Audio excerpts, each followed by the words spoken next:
Narinig niyo na ba ang salitang, "We are saved by grace alone"? Ito nga ba ang sinasabi ng salita ng Diyos? Asahin natin mga kapatid kung ano nga ba ang sinasabi ng salita ng Diyos. Efeso chapter 2 verse 8.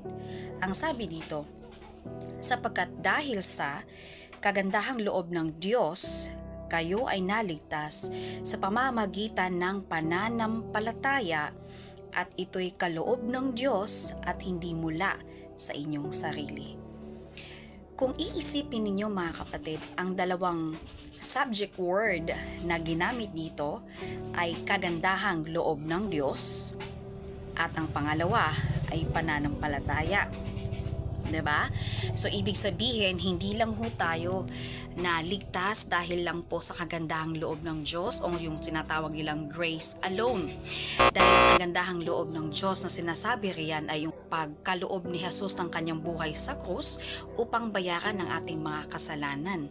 Nangangailangan ito ng pananampalataya upang ito ay iyong matanggap ang kaligtasan na inalok ng Panginoong Jesus.